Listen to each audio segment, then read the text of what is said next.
Today, I'm going into why Shed Knives uses G10 for our knife scales. Be sure to stay until the end of the video, because I'm sure you'll learn something new.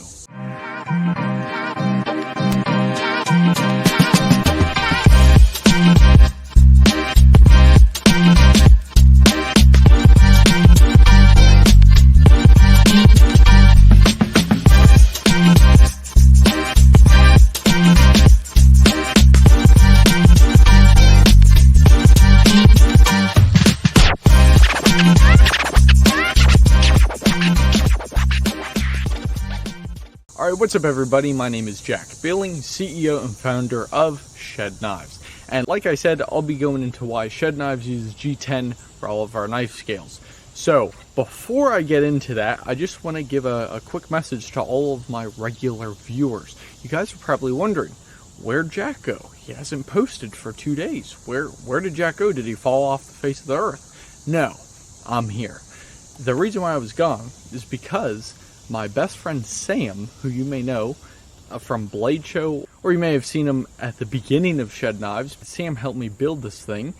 I was gone because Sam just got married.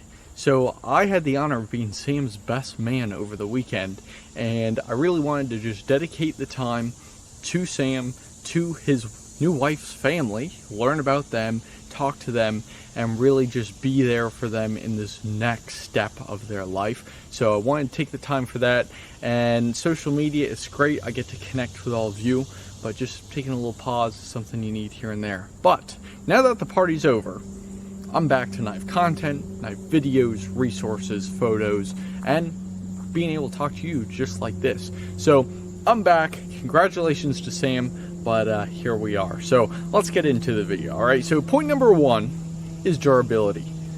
The 2023 resilience here that I'm holding, you can just feel how solid the G10 is. It's a very durable material. It's very dense. It's a tough material. I would put it in the category of a metal pretty much because of how tough this is. I mean, sure, you can carve into it a bit, but this stuff is dense. It's very durable, and it's a layered material. So similar to carbon fiber, which, as you know, carbon fiber is very durable. It's used in a lot of automotive stuff because it's lightweight, it's strong, and it looks cool, just like G10. So cool material. Number two, it's lightweight yet sturdy. Like I said, it's a durable material. It's also pretty lightweight. It's not the lightest of all materials. There are some woods that are extremely light. They're like a feather, where you won't get that from G10, but that's okay because it's tough. It's durable.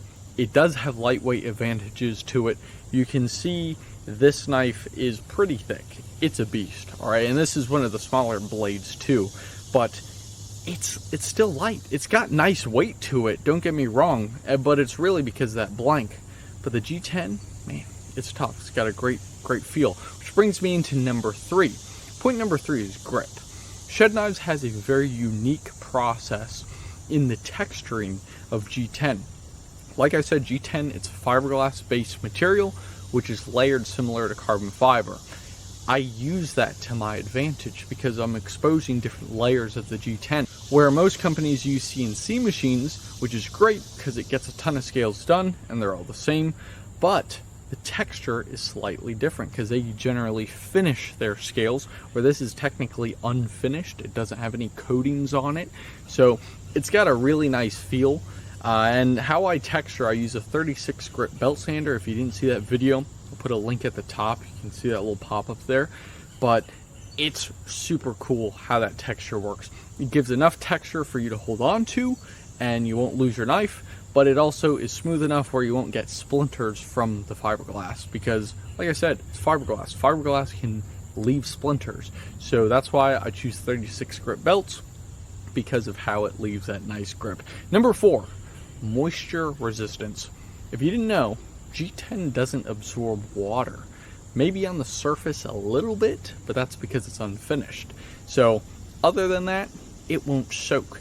Where a wood knife, or a wood handle knife I should say, if you keep that in a boat, in the canoe, something like that, and you let it sit in water, that thing's gonna explode with how much water is being absorbed into that knife. Where G10, you don't have that issue. You could keep your knife in water all day long. That wouldn't be an issue. So G10 is really a stable material, which is great. Which brings me into the last point here, point number 5. G10 is low maintenance, all right? If you're a busy guy like me, where I got knives to mail, I got knives to make, I got videos to create. If you're a busy guy like me, I don't have time to sit around and rehydrate my scales. I can't do that. I mean, I can, but it would take away from stuff like this. So that's why I create my knives with G10, because it's low maintenance. The most I've ever had to do with these blades here, or these scales, is take off the screws, which there's Phillips heads on one side, flat heads on the other, which works with the Kydex sheath. All I've ever had to do is take these 3 screws off, take a little paintbrush, brush off each side, brush off the scales, put them back together. Boom, you're done. Where if I had wood scales, I'd have to rehydrate these things, have to watch them to make sure they're not getting too hydrated. So anyways, if you found value in this video, hit the like button. If you support 100% USA knife manufacturers, hit the subscribe, because that's what Shed Knives is. Everything's 100% USA made. And if you know a fellow outdoor knife enthusiast who enjoys knife content just like what you watch, hey, hit the share button. I'd greatly appreciate it. If you like this knife, the 2023 Resilience, you can check it out at shedknives.com. I'll leave a link in the description, where you can also check out the rest of the 2023 collection. Thank you all for watching, and I'll see you in the next one.